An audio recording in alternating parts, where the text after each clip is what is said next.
Welcome to another episode of Preparing for the Unexpected. I'm your host, Alex Fullick, and as always, we like to talk about things related to disaster recovery, business continuity, anything that can help you, your organization, or your community prepare for, respond to, and overcome adverse situations. If you'd like to be a guest on the show, you can find me on LinkedIn. I am the only Alex Fullick there. I'm really easy to find, and I do respond to everything I get. Today, we are going to talk about executive support and buy-in for our resilience and continuity and our other programs. Last month in June 2023, I was fortunate enough to be a part of a webinar. I was a moderator, and one of our panelists is my guest today. I'd like to welcome today the National Director of Business Continuity at Southern Glazer's Wine and Spirits, Mr. John Luizzi. John, welcome to the show. Alex, how are you doing today? Good pleasure Great. being here. I'm really honored to be part of your great show. So thank you very much for the invitation today. Oh, I'm glad to have you here, and I love your background. That nice beach that you've got behind you. People on the radio won't be able to see that, but that's a real nice scene. Oh, we try to relax as we're executing our program. So a little beach seat kind of helps, if you know what I mean. So. Yeah. Now, I introduced you as the National Director of Business Continuity, but could you take a minute or two and tell us a little bit about yourself, what you do, and how you got into what you do?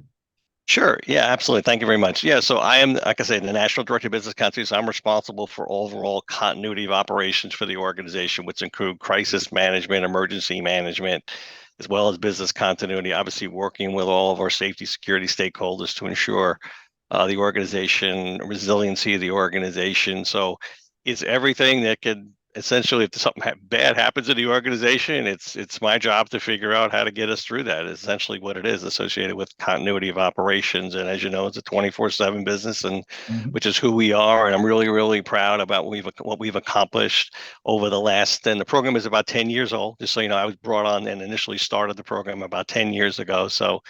And it's been one of the most fabulous experiences. I have one of the best business continuity jobs in the world. I will tell you that. It really is amazing. The leadership, the executive support of this company. Obviously, what we do is a lot of fun. We have a lot of associated with our business model and business practices and things like that. But it's been the amount of support that we've been given, not only from a program support overall, that type of thing, but it's also about the resources that they've provided. I have a staff of 5 of the top business continuity professionals that you could ever want to meet. Collectively, if you added up all of our experience, we have over 150 years of experience just amongst our team in business continuity. So, Wow. And then you look at I have a state-of-the-art technology pack. I have all the best toys in the market associated with execution of business continuity. So it's really been a fabulous success story for this organization. And obviously what we do, we're the leader, essentially the most preeminent world distributor of wine and spirits. So it's a very, very proud heritage of the company. And I'm completely honored and humbled to be able to lead this organization as far as the business continuity program is concerned. So it's been a lot of fun. It's been a great challenge. And how I got here, it's been, prior to this, I served as a congressional appointee for 12 years to the IRS associated with that. And one of my responsibilities was business continuity of operations, disaster recovery for that organization. So, and I had that whole national perspective associated with developing programs and plans and strategies associated with such an incredibly large organization like that, and being part of the government and understanding all those principles and practices and things like that associated with that, and guidelines and standards, and being involved in that was really just an incredible learning experience for me. And then, prior to that, I had a lot of experience in not only continuity, but a lot of it was focused on, call center operations and that type of thing, customer service operations. So I've been kind of bred through all those type of things. But I can tell you right now, I've been fortunate to be in so many great places with so many great people, and hence the reason I'm sitting here talking to you today. So, I'm glad to have you here. I'm looking forward to some of your secrets when it comes to support and buy-in. So that leads me to my first question. Sure.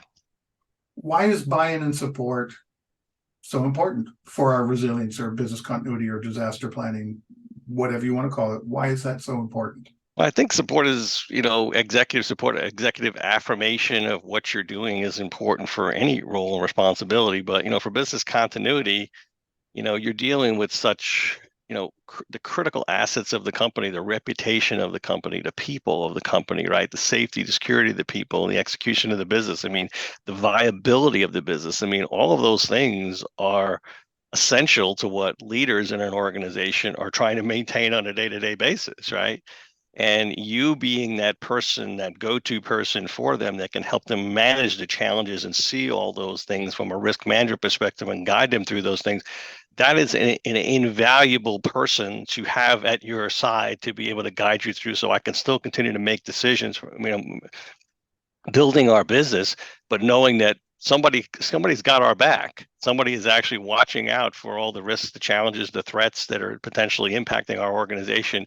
And when something does happen, guess what? He's going to take care of it. He's going to manage it. We have the confidence in his ability. So having that buy-in, having that understanding of what my role is, and being able to provide me with the tools and the support is essential for me to be able to provide that service to them so they can continue to execute and grow the business.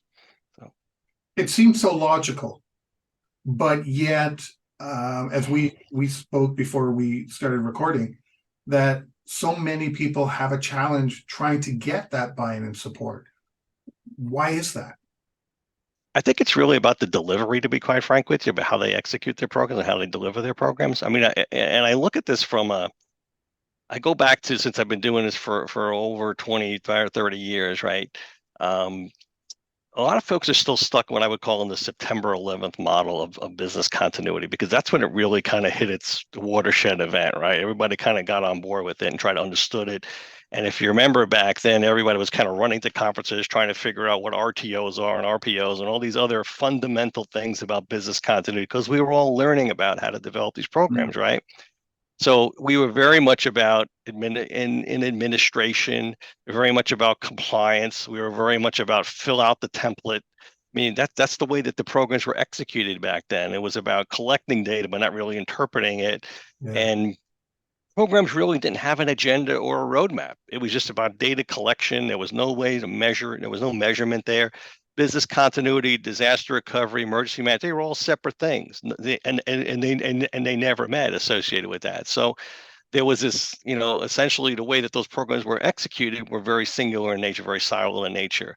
Now, if you look at the way that business people look at this now, essentially is that they get it. They really do. I've talked to so many executives and so many organizations. They absolutely positively get it. What's happened is that the way that we deliver those programs is very antiquated, right? So we really need to be business partners now, which means you need to understand your business. Not necessarily, I understand business continuity, but guess what? What's more important for my leadership team to know is I know exactly how many cases I'm delivering out of a certain particular location tonight. What's the business metrics, right? What's the ebb and flow of the business? I need to be able to understand that, because if I can do that, I can talk in the same language that they do, and I can present the challenges of my program or the findings or anything else I'm doing in terms that they understand, associated with actually executing the business. So that's the transition that we have to make, and we have to be able to provide not only that, but it's also about executing the program now, because the programs are now different than they were then. Back then, it was about just collecting data and filling in a template. It was more about a compliance and administrative thing. Now our role is more of a business partner, and we have to step up for that. And that's not an easy role, to be honest with you. But the idea is that, we have to be focusing on it's not collecting the data, it's interpreting the data and understanding how that data impacts your program, because now we're getting bombarded with data from all kinds of sources, especially risk data that's coming into our organizations. And we need to be able to kind of interpret that to figure out, hey, is this applicable to us? Is the way I have to act on this type of thing? And the other thing, so situational awareness is a really, really big topic. And one of the big successes that we've had here is because I keep my executives engaged in understanding of anything around situation where something is happening to our organization and over nationwide throughout the world, our supply chain. It's my job. They want to hear it from me. They don't want to hear it from CNN. They want to hear it from me, associated with, okay, John, what just happened and what are we going to do about it? What's our plan for it? How is it impacting us, right? So those are the things that, it's not just about, back then, a lot of folks, a lot of continuity people are still in this RTO, RPO collection of data, fill out this template, send me the spreadsheet type of a thing. That's the reason why there's a disconnect, because that's a very compliance model. What you want to try to get to is establishing your value, because now it's about interpreting data. It's about situational awareness. It's about understanding the metrics of the business, what drives the business, what drives the profit, what drives the people, what drives that type of thing. And how do you measure those type of things? I mean, there's, how do you show progress? One of the most effective things and that I have provided my leadership team is a really, really simple metric, and it's about corrective actions. Because we know stuff's going to happen to us, right? But what are we doing about it, John? If we can show progress on how we're correcting things, that to them is like the hugest thing associated with being able to show value of the program. We're fixing things that are moving us forward, that are getting us better. It's not about how many systems have 5 RTO of this and RTO. No, that's not it. You got to become more of a business person. Those things are important to have for you to drive your program. But when you work with leadership teams, you need to understand the metrics of the business and how your program can help drive those metrics. John, I have so many questions. I don't even know where to begin.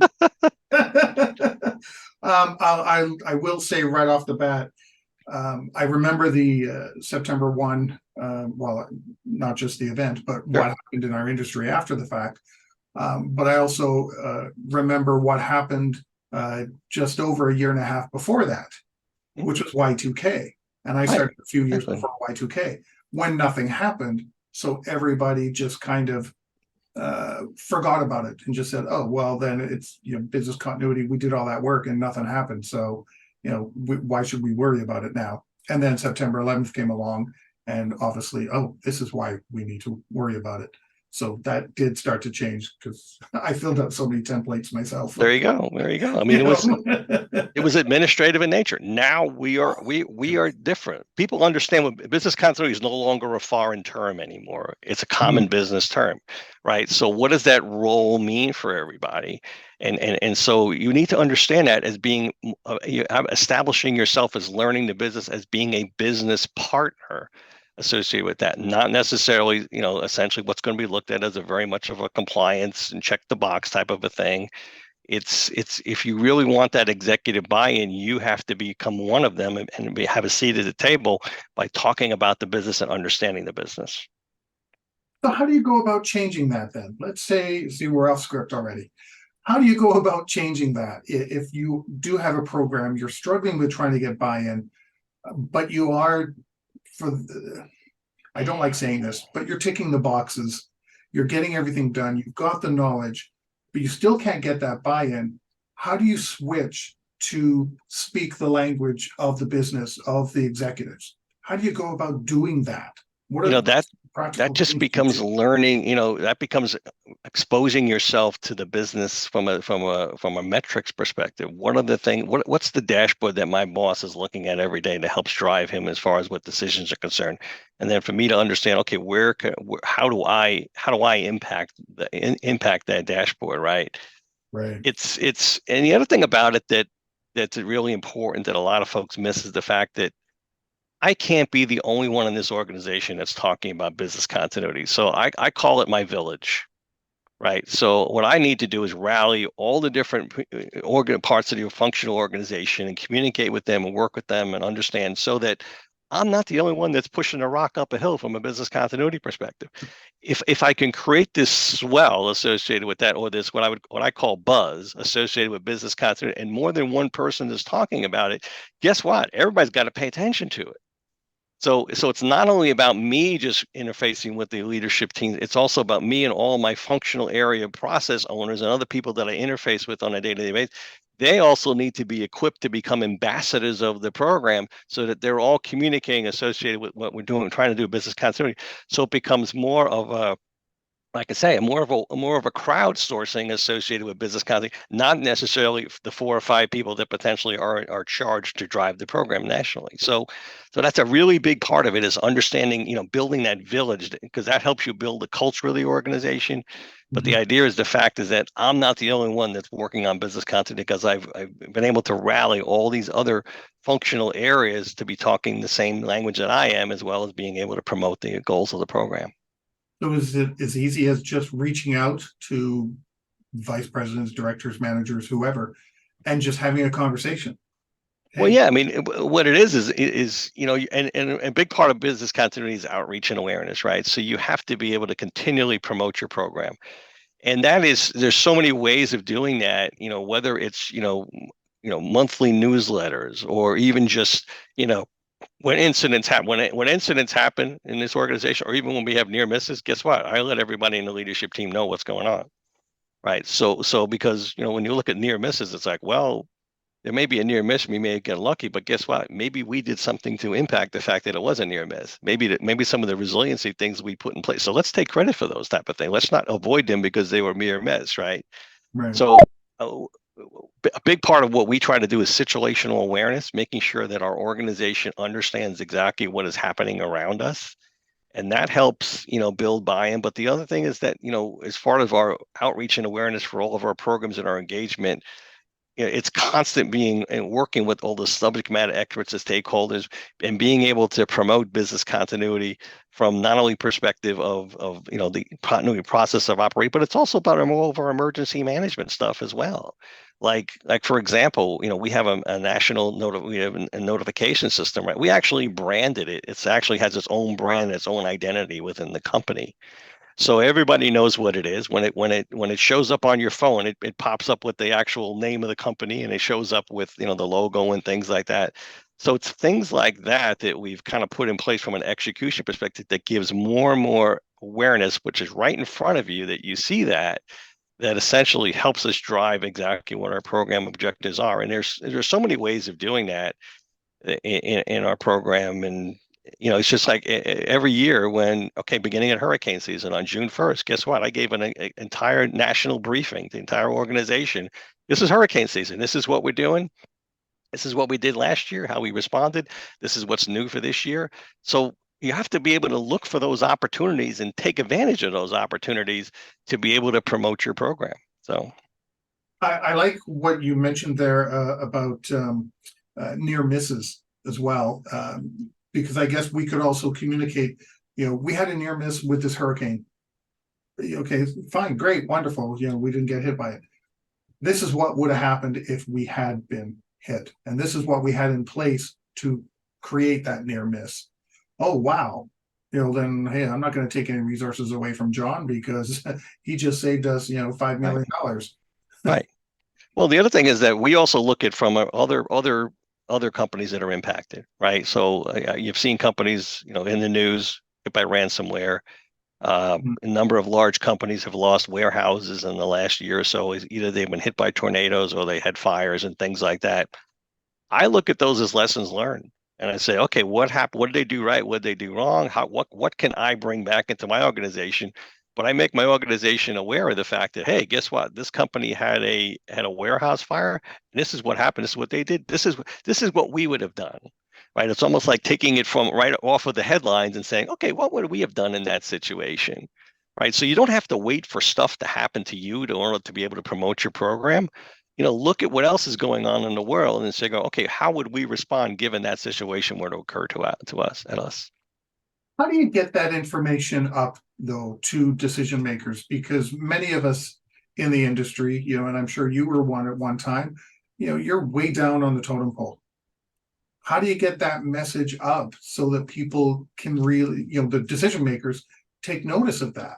Because that's one of the challenges that I think many people have, that they try to send these messages up, but it gets so diluted going through their manager and their VP or whoever, that by the time it gets to where you want that message to really be noticed, it doesn't really say what you wanted it to say.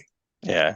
I mean, and I'll tell you, so my position, I'm very fortunate in the fact that when I first was brought on board, right, to lead this program, I basically set the ground rules about how the program was going to be executed and the access and to the leadership that I needed. So I'm plugged into the highest levels of the leadership of the organization. So they know when something comes from John, they recognize it. So, for the folks that are embedded down, lower in organizations and things like that, I mean, it really comes down to what value is the information that you're gathering and working through, how's that value being perceived as you continue to move it up through the organization? I mean, all right.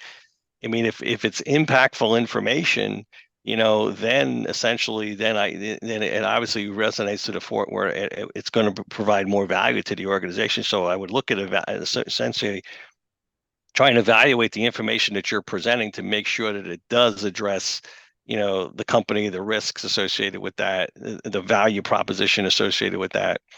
That's kind of the way I see it. I mean, you have to be able to kind of show your value, and I have to do this every day, even though I still have great executive support on a daily basis.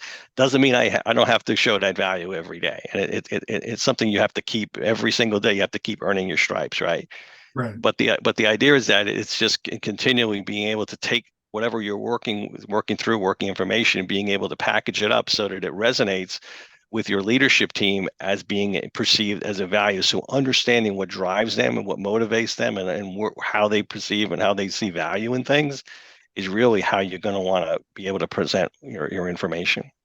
So you kind of have to do your homework. You do. And part of that networking that we talked about earlier on, get to know people and get to understand all that. Even if you are writing these messages and they're, for the most part, being ignored. One of the things, I mean, one of the things that I tell business continuity professionals, and they look at me like, "What? Are you crazy?" They have the best job in the organization. They don't even realize it because you have access in this role. I have access to everybody in this organization, and that goes all the way up to my CEO, all the way down to any of our folks that are in our sales or our drivers or our merchandisers or anybody in this organization. And that's huge. That's incredible because I can learn anything about this organization that I want to. I can go to anywhere I want to go to, be able to try to find information. Because if I can do that, guess what? I can pick up a lot of places where I can understand value. Yeah. The more relationships I have, the more I can understand what the value proposition for this or for what business continuity can provide to this organization. And I need to be able to take that and be able to present that and use that as part of my driving force behind the momentum of my program. I remember it took me a long time when I first got started to even just have the confidence to be able to do those kind of things and present information to executives that they would understand. And it got to a point after years of complaining of not getting that message. Suddenly, I was walking down the hallway, and the executive VP saw me coming down the hallway and just kind of looked and goes, "Everything okay today?" I said, "Yep, you're safe for another day." And he goes, "Good, keep up the good work." It's like, oh, I guess you've been paying attention to these things. But it took a while to get there. No, it does. I mean, nobody ever said business continuity was hard, to be honest with you. I mean, it was easy associated with that. But the idea is that it's not rocket science. It really isn't. And so I just want to make sure everybody understands the fact that, part of being hard is sometimes you're keeping it amongst yourself and but you need to, one of the ways that we do it is associated with being able to, essentially establish that village of it's not only me talking about business continuity, it's about a whole bunch of other people as well. Because not only that's always also my knowledge base for information, but it's also another voice for the program. So on that note, we've come to the end of our first segment. We are talking about executive support and buy-in, and we're talking today with John Luizzi, and we will be right back. If you liked that video, thumbs up. If you didn't like that video, thumbs down. But leave me a message and let me know your thoughts. Of course, don't forget to subscribe. And in the meantime, stay prepared, everybody.